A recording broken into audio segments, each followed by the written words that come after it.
Então beleza, vamos lá. Atos 1, 2.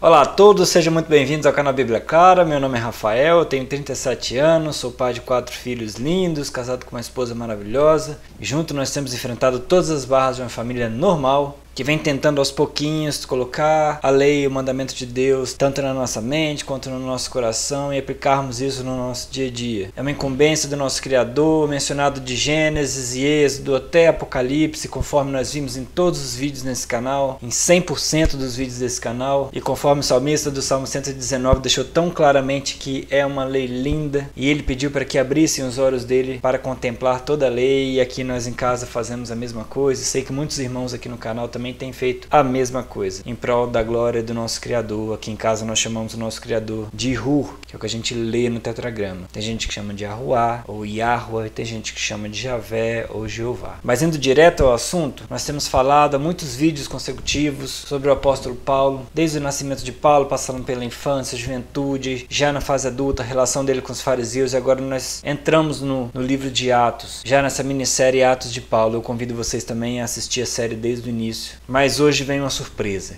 Quem não assistiu nenhum vídeo da série Atos de Paulo, pode começar a assistir o canal a partir de hoje, a partir desse vídeo.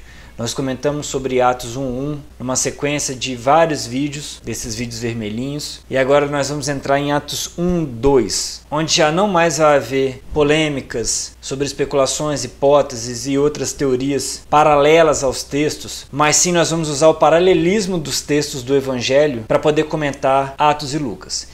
Obviamente, quando for necessário e o tema for bastante complicado de explicar por vias normais, eu vou precisar dar uma posição minha. Mas enquanto os evangelistas erram, nós sabemos que não são exatamente os evangelistas, mas enquanto eles erram, as palavras deles por si só já bastam para mostrar muitas incongruências no Novo Testamento. Tudo isso motivado pelo apóstolo Paulo e suas incongruências em relação à teologia dele com a teologia de Yahushua HaMashiach, que muitos padres, pastores vêm tentando harmonizar ao longo do tempo. Mas qualquer advogado, qualquer juiz sério, que tem um entendimento mínimo de hermenêutica, vai saber que o apóstolo Paulo tem premissas que não batem com a realidade da teologia de Yahushua HaMashiach. Então você tira dessas premissas falsas conclusões verdadeiras, ou pelo menos as negativas das conclusões verdadeiras. Como se Paulo erra aqui, mente ali e acerta aqui, acerta colar, mas a maioria das vezes o erra ou mente, você chega a uma conclusão de que ele não é um verdadeiro apóstolo, que é uma negativa de uma outra conclusão. Por exemplo, além de ser um falso apóstolo, teria um falso evangelho. Então você chega com essa conclusão negativa a uma outra conclusão positiva. O verdadeiro evangelho está com outra pessoa, e nós sabemos que está com Yahushua HaMashiach.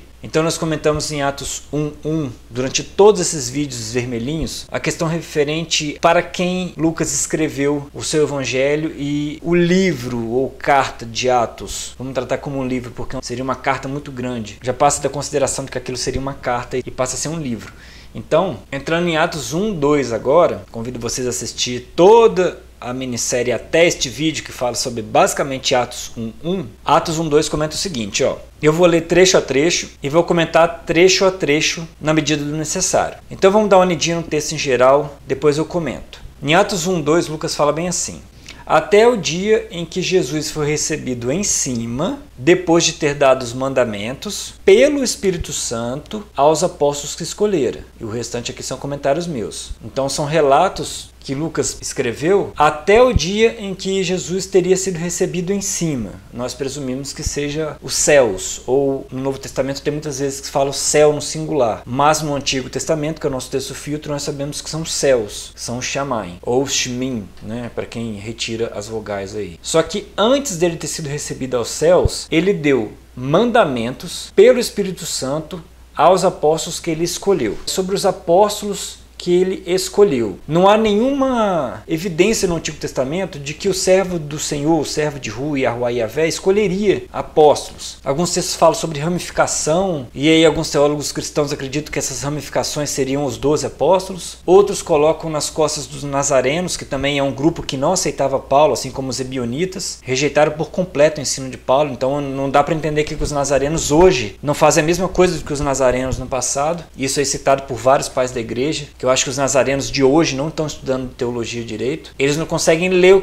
o que as pessoas escreveram. Eles basicamente ficam com gurus de internet, gurus de comunidade, e agora eu estou afinetando, agora eu estou sendo sarcástico, agora eu estou sendo irônico. Ficam com gurus da verdade e absolutamente nada de análise, nada de olhar para o lado, tá? Então agora estou alfinetando mesmo. Então, eu estou questionando aqui a existência dos apóstolos. Deveriam existir apóstolos? Olha, em tese não. E há muitos apóstolos com seus atos escondidos, ou então basicamente citados para nada. Pedro, João, e isso daria 1/6 dos apóstolos. E o restante tem poucas citações, cabendo a Paulo fazer o crescimento de toda a igreja. O que nós sabemos é uma falácia, porque Paulo é um herege. Então vamos supor que os apóstolos existam e que nos concílios, até um abraço ao irmão Jefferson, que recentemente comentou isso, nos concílios haveriam as cartas dos apóstolos, que já estão publicadas, inclusive, a grande parte delas aqui nesses 3 livros aqui, da editora Fonte Editorial, e eles tenham tido seus atos omitidos pelos próprios pais da igreja por uma interferência absurda de Paulo, por exemplo, como de Marcião, que era um paulino puro, rejeitava todos os outros 3 evangelhos, só pegou o evangelho de Lucas e apenas as cartas de Paulo e rejeitava todo o resto. Até que no final da vida ele parece que Marcião viu que não era esse o caminho. Então Marcião ajeitou sua teologia, né? Agora os nazarenos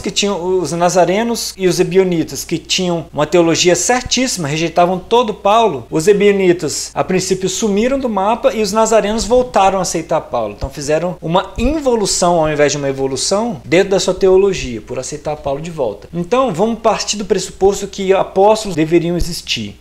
O servo do Senhor, o servo de Hu e Yahweh Yavé, profetizado em todo o Antigo Testamento, escolheriam 12 apóstolos. Se seriam para julgar as 12 tribos, nós não sabemos. E se os apóstolos são para julgar as 12 tribos, então por que cristãos estão abrindo tantas igrejas, tantas denominações diferentes, ao invés de tentar resgatar a tribo da qual ele pertence? Então, vamos supor que os apóstolos existem. E aí, eu não ia comentar isso daqui, eu acabei dando um comentário. Agora, o restante, sim, a gente vai começar a sair do campo da especulação. E nós vamos comentar primeiro, não a suposta ascensão, o dia que ele supostamente, Jesus sentou à destra de Deus, mas vamos comentar agora os mandamentos que ele deu pelo Espírito Santo, e que em tese teriam sido em Jerusalém. Que Yahushua HaMashiach falou as palavras do Pai, nós não temos dúvida. Não precisa João 14:24 dizer que Hur falou através de Yahushua HaMashiach, porque isso aconteceu na história de todos os outros profetas do Antigo Testamento. Logicamente isso aconteceria com Yahushua HaMashiach também, não tem a menor dúvida. Se eu profetizar, ou então se algum irmão profetizar, vai ser por causa de Hur,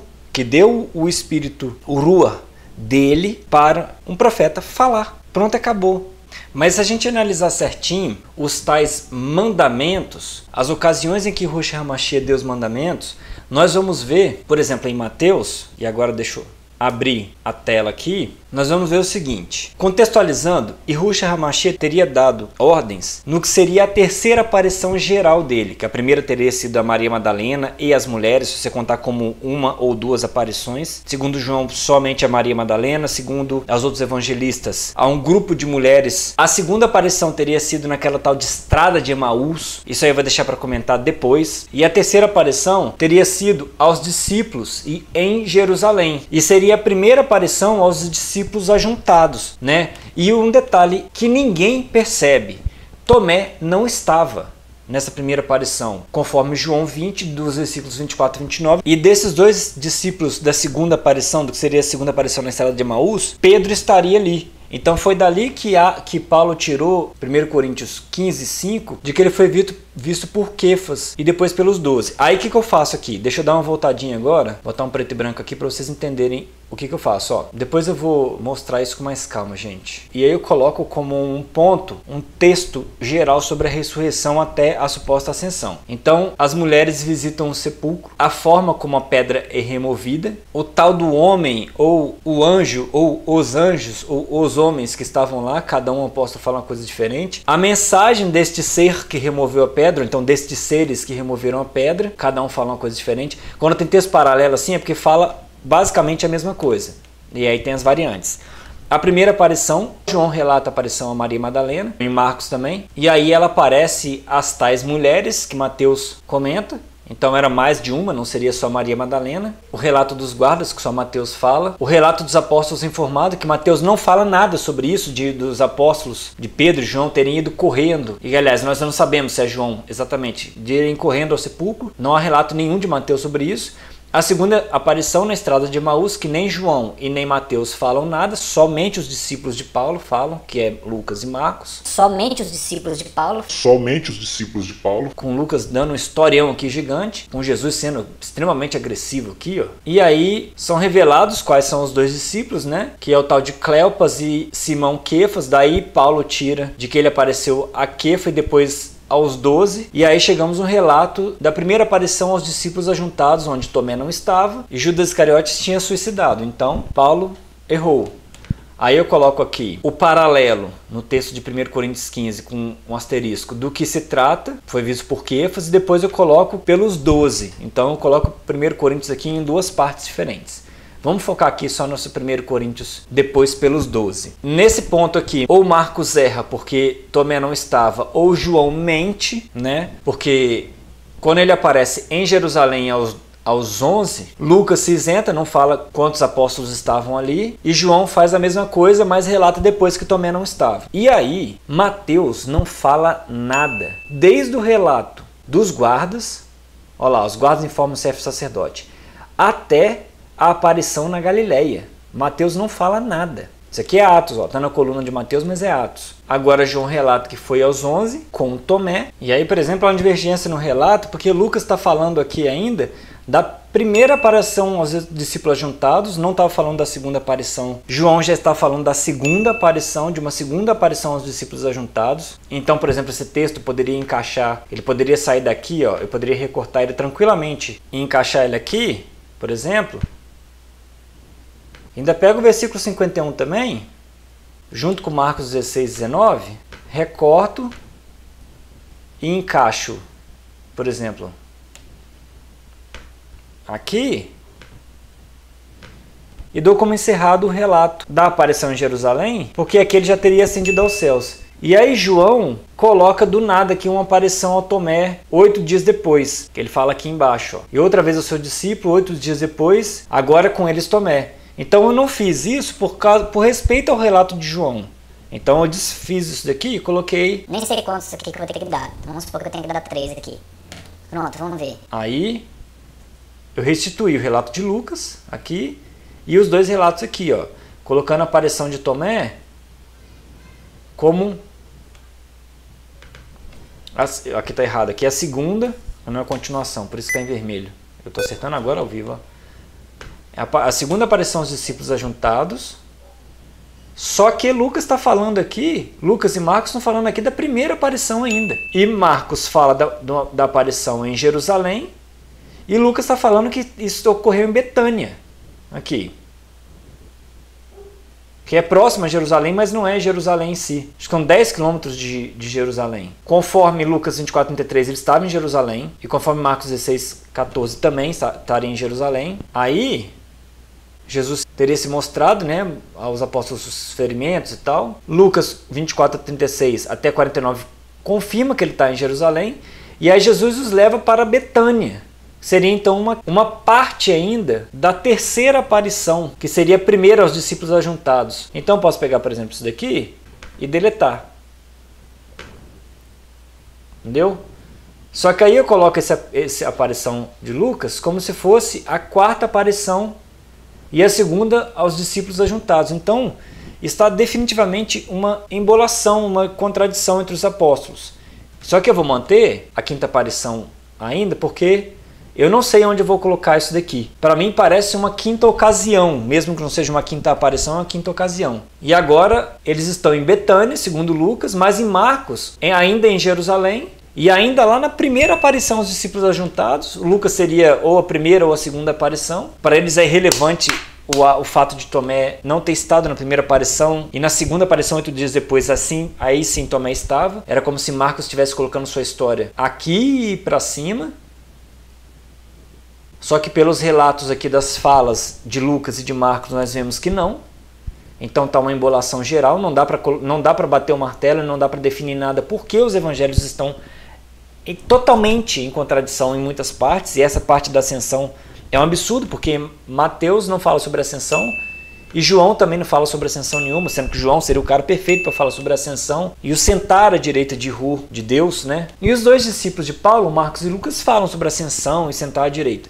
Então, explicando um pouco desse cenário, na justificativa de falar sobre Jesus ter dado o mandamento pelo Espírito Santo, nós vemos aqui que Mateus, que seria o nosso evangelho de referência, não tem palavras nenhuma de Jesus em Jerusalém. Porque Jesus, conforme as palavras dele na ceia da peça, na Páscoa, como os cristãos gostam, ele diz que depois que ressuscitar, irá diante deles para a Galileia. Marcos confirma isso, e sendo que após a ressurreição, em Mateus 28:7, um anjo disse que Jesus vai diante deles para a Galileia, ou seja, Mateus não entra em contradição, Marcos também não, porque o tal do jovem já não era um anjo, era um jovem agora. E lá na Galileia, Jesus os veria, e eis que vou-lo tenho dito. Isso aqui é uma palavra de confirmação, tá? O jovem disse também, né, aos discípulos de Jesus e a Pedro que ele vai adiante deles para a Galileia e aí o vereis como ele vos disse. Onde que ele disse? Aqui na ceia da peça. Tá? Lucas e João não relatam isso, né? É engraçado. E aí Jesus aparece às mulheres, que João fala que é só a Maria Madalena, João e Marcos falam que é só a Maria Madalena, Mateus fala que são as mulheres, não tem mais. Ide dizer aos meus irmãos que vão à Galileia e lá me verão. Então Jesus confirma o que ele já tinha dito na peça, o que o tal do anjo ou do jovem disse. E finalmente em Mateus 28, os 11 discípulos partiram para a Galileia, ao monte o qual Jesus lhe tinha designado, e lá apareceu a eles e deu a ordem de ir fazer discípulo em toda a terra, porque o poder do céu teria sido lhe dado. Vamos lá agora ver isso. Então Jesus não tem aparições em Jerusalém. Aí seria a sexta aparição, ou quinta ou sexta aparição, dependendo do ponto de vista. E segundo João, aqui é 11/7. Segundo João teria sido a 7 discípulos, segundo Mateus teria sido aos 11. Então Mateus confirma tudo que Jesus falou. Aí rolou aquela coisa da dúvida, né? E João relata como uma coisa da pesca milagrosa. Jesus fala que é dado todo o poder para ele a partir do céu na terra. Ele dá ordem de fazer discípulo em todas as nações, batizando em nome do Pai, do Filho e do Espírito Santo. Há textos que falam só em nome do Filho, e não tem nada a ver com o Espírito Santo, porque isso daqui está claro que é um acréscimo posterior da Trindade, da doutrina da Trindade. E a forma de fazer discípulo é batizando, eu não sou batizado, por exemplo, ensinando a guardar todas as coisas que tem mandado, e numa promessa de que ele estaria todos os dias até a consumação dos séculos. Amém. Beleza. Sendo que João e Lucas não relatam a aparição na Galileia, relatam a aparição só em Jerusalém, sendo que Lucas relata que foi em Betânia a ascensão e Marcos relata que foi em Jerusalém. Olha lá, Marcos em Jerusalém e foi recebido no céu e assentou-se à direita de Deus. E em Betânia aconteceu que abençoando eles e se apartou e foi levado ao céu. Então, em suma, são dois cenários. Uma aparição de Jesus em Jerusalém, o que ele nunca falou que faria, e uma aparição dele na Galileia, que ele falou que faria. Então, Mateus relata mandamentos apenas na Galileia e não relata ascensão aos céus nenhuma. João também relata a aparição na Galileia e relata apenas o mandamento a Pedro, mas não foi pelo Espírito Santo. Ele exorta Pedro a apacentar os cordeiros dele. Fala isso 3 vezes, na verdade, né? Então, tudo de Pedro é 3 vezes, né? Negou 3 vezes, aí Jesus fala 3 vezes. E aí João, que não relata a promessa de aparição lá na peça, de que apareceria somente na Galileia, ele relata a aparição em Jerusalém, como nós vimos acima, e também relata a aparição em Tiberíades, que seria Galileia. Mateus, que relata uma promessa na peça, cumpre ela da aparição apenas na Galileia aos 11, sendo que João relata que Jesus apareceu só a Simão Pedro, a Tomé, a Natanael, aos 2 filhos de Zebedeu, Tiago e João, e outros 2 discípulos. Então vamos lá, 2 discípulos, os 2 filhos de Zebedeu, Tiago e João, 4, a Natanael, que não era apóstolo, a Tomé e a Simão Pedro, a 7. E Mateus relata os 11. Então tá muito zoado. E além dessa aparição na Galileia, aqui só Mateus e João relatam, não houve ascensão ao céu segundo eles dois. Só os discípulos de Paulo que viram isso. E João seria o cara perfeito para comentar isso, porque João já fala que no princípio era o verbo, e o verbo estava com Deus, e Deus era o verbo. Está claro ali que, sendo esse um texto verdadeiro, ou não também, a palavra criativa de Hu, o Logos, estava com Hu. E se Jesus falou através do Pai, a palavra se fez carne através de Yahushua HaMashiach. Não era que Yahushua HaMashiach é a palavra e virou carne, não. A palavra sempre foi Yahu. A palavra nunca foi Yahushua HaMashiach. Então já estou adiantando um assunto que é lá dos evangelhos ainda também. E aí deixa eu ver se eu faço uma exposição geral aqui. Quer ver? Eu vou achar aqui Atos 1, 2. E aí o texto de Atos 1, 2, inclusive, tem até sobre aquele manuscrito D, que eu comento que ele é um manuscrito de inserção, e isso continua se confirmando, ó, até o dia o qual foi ordenado para os apóstolos através do Espírito Santo, aos quais escolheu para anunciar o Evangelho, e foi levantado. E aí o manuscrito D e o manuscrito siríaco, e mais outros dois manuscritos, colocam que foi levado, até o dia o qual foi levado. Aí não tem uma vírgula, não tem uma conjunção e, ou outra conjunção aqui, mas, ou qualquer outra conjunção. E foi ordenado para os apóstolos através do Espírito, os quais escolheu para si, eles, né, apóstolo, e mandou anunciar o Evangelho. Aí falta outra conjunção aqui, né, ou uma vírgula, não sei, e foi levantado. Então Lucas relata que ele foi levantado. E aí no comentário, o que seria o comentário geral, seria o seguinte, ó, na parte de dados os mandamentos pelo Espírito Santo. Conforme Mateus, os mandamentos foram dados por Jesus e não pelo Espírito Santo, conforme Mateus 28, 16 ao 20. Então os mandamentos foram dados por Jesus na Galileia. Conforme Marcos, que também disse que ele apareceria na Galileia, lá na cena da Pessa, da Páscoa, só que no final do texto de Marcos, Jesus ascende ao céu, senta à direita e acabou. Então, conforme Marcos, em Marcos 16, 15 e 18, e conforme Lucas, nesse texto aqui, eu não vou ficar falando o texto não, senão vai ficar muito chato. O Espírito não se envolve de forma alguma no que seriam os tais mandamentos, sinalizando que foi Jesus que deu. Então vamos lá agora ver isso. Lucas 24. Porque eles estão lá ajuntados, Jesus começa a falar sobre por que eles estão perturbados. Vede as minhas mãos e os meus pés. Ele foi e mostra os pés. E olha que engraçado, ó. Jesus mostra as mãos e os pés, segundo Lucas. Lucas esquece de dizer o que João disse, ó, que ele mostrou o lado também, porque não era aquela profecia lá em Zacarias 12, de que Jesus seria traspassado. A gente sabe que aquilo lá foi aplicado a Iru, que traspassaram Iru, e aí os cristãos todos aplicam a Jesus Cristo e tal. Aí João fala, recebei o Espírito Santo, e profere um ensino, uma espécie de bênção aqui, ó. Aqueles que perdoarem os pecados, lhes serão perdoados, e aqueles a que retiverdes, lhes são retidos. Então parece um ensino, ao mesmo tempo uma bênção. E aí Lucas continua relatando, tem alguma coisa para comer? E aí Lucas diz, são essas palavras que estando ainda vivo convosco, que convinha que se cumprisse tudo de mim que estava escrito na lei de Moisés, no profeta e nos salmos. Aí eu listei todas essas coisas aqui também. Vamos comentar sobre todas elas nos evangelhos. Aí abriu o entendimento às escrituras, ou seja, passou o ministério inteiro sem eles entenderem as escrituras, né? Até algumas pessoas pontuais ali já conseguiam compreender as escrituras, mas os apóstolos não. E diz que assim está escrito que convinha que Cristo padecesse e ao terceiro dia ressuscitasse entre os mortos. Aonde que está escrito isso?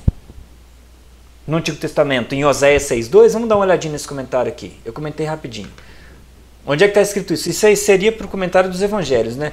Premissa 1. Se não há profecias no Antigo Testamento sobre a ressurreição do servo de Ru no terceiro dia, porque Oséias 6, de 1 a 3, não fala de Jesus, mas sim fala de Efraim e de Judá, conforme Oséias 5, dos versículos 14 a 15 e os anteriores também, ou seja, no capítulo antes de Oséias 6. Então, o que está falando de ressurreição ali, no texto de Oséias, está falando sobre Efraim, sobre Judá, não está falando sobre Jesus. E não se aplica a junção da casa de Israel também, porque 2000 anos depois da morte de Jesus, isso não aconteceu ainda. A premissa 2, se Marcos foi o primeiro evangelho a ser escrito, conforme a academia fala, primeiro em grego, né? Aí eu concordo também. Aí eu comentei aqui, ó, conforme acredita a academia teológica, Marcos não cita essa fala de Jesus. Marcos não cita a fala de Jesus. E chegamos à conclusão de que Lucas, talvez Paulo, criou e interpolou esse texto, atribuindo a Jesus, que não tem responsabilidade alguma por essa fala. Então Jesus nunca disse isso, que assim está escrito e assim convinha que Cristo padecesse. Está escrito aonde? Nos evangelhos? Mas como se...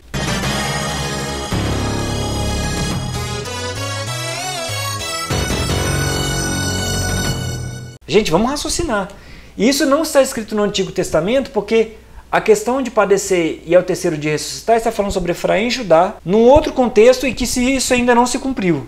Tá? E está escrito que em seu nome pregasse o arrependimento e a remissão dos pecados em todas as nações, começando por Jerusalém. Jesus nunca disse isso. Tá? E dessas coisas vai suas testemunhas. Lucas continua mentindo. Não há nenhuma testemunha disso. Não tem nenhuma referência disso. Eis que sobre vós envio a promessa do meu Pai, ficai, porém, na cidade de Jerusalém, até que do alto sejais revestidos de poder. Então Jesus dá uma contra-ordem à primeira ordem. Ele falou que apareceria na Galileia, ele apareceu em Jerusalém, e agora ele dá um segundo mandamento de não se apartar em Jerusalém. E aí Marcos cita ide pregar o evangelho a toda criatura, por todo mundo, e quem crer e for batizado será salvo, mas quem não crer será condenado. Quem crer o quê? No evangelho, né? E esses sinais serão, em meu nome expulsarão demônios e falarão novas línguas. Novas línguas, tá. É um prenúncio do dom de línguas de Atos 2 e é um prenúncio de você ir até todas as tribos indígenas do mundo pregar e aborígenes pregar na língua deles. Tá bom, você vai tentar falar com o cacique lá, o cacique não te entende, nem você entende o cacique. Tem que vir algum mais jovem que entende ali alguma coisa ali para se comunicar com você. Então não tem dom de língua não, tá? É o índio da tribo que sabe falar o português e vem se comunicar com você. Então não tem dom de língua nenhum, tá? E até hoje cristão não sabe falar nem grego, nem hebraico, nem latim. E pegarão em serpentes, e se beberem alguma coisa mortífera não fará dano algum, e porão as mãos sobre os enfermos e os curarão. Temos muita dúvida sobre essas coisas de cura, tá? E ninguém se arriscaria a beber uma coisa mortífera só para tentar a Aihu, né? A Yahuwah e Yahvé. Ninguém vai tentar a Deus. Tá, então tá muito estranho esse texto. Você vai beber? Você beberia alguma coisa aí? Mortífera? Pegaria em serpente? Pegar em serpente é técnica. Agora você beberia uma coisa mortífera? Quando foi que você curou alguém? E aí, pentecostal, seus mentirosos? Quando foi que vocês curaram alguém? Seus fanfarrões? Aí João aparece a Tomé. Então nós vemos que não tem mandamento dado pelo Espírito Santo nenhum, porque a única coisa que João, em relação a receber o mandamento, ou receber o Espírito Santo, e receber o Espírito Santo, ele dá uma bênção aqui. E depois ele aparece a Tomé, que não tem mandamento nenhum, é só para Tomé crer, faz outros sinais que não estão escritos nesse livro. Aqui eu coloquei Atos só como um paralelo aqui. E aí agora, depois disso, lá em Jerusalém, ele vai a Tiberíades e dá um mandamento repetidamente 3 vezes a Pedro, de que apacenta minhas ovelhas, apacenta meus cordeiros, apacenta minhas ovelhas, apacenta minhas ovelhas. Então não há mandamentos. Tá? E Mateus registra mandamentos apenas aqui na Galileia, para ensinar a guardar todas as coisas que tem mandado e ir em todas as nações batizando em nome do Pai, ou em nome do Filho, mas nunca do Espírito Santo. O Espírito Santo não tem nome, não é uma pessoa. A própria Bíblia de Jerusalém comenta sobre isso aí. Tá? E eu estou revendo a minha opinião de pedir para vocês comprarem a Bíblia de Jerusalém. Tá? Eu estou começando a pensar que é melhor comprar uma Almeida mesmo, porque a Bíblia de Jerusalém também tem hora que vacila demais. E quando vacila, te leva a pensar coisas acadêmicas, né? Fala que algumas profecias que eram aplicadas, por exemplo, o próprio Daniel 9:27, começa a fazer comentários de que eram governantes da época ali, que o ungido seria Ciro. Comentários parecidos com isso também. Então é muito complicado a Bíblia de Jerusalém também. E aí acabou os relatos do Antigo Testamento. Então vamos voltar aos comentários de Atos 1:2. Agora que eu já contextualizei tudo aqui. Gente, é um formato que eu não estou adaptado. Eu estou achando muito embolado esse formato. Eu vou ter muito trabalho para poder fazer a série dos evangelhos, pelo visto.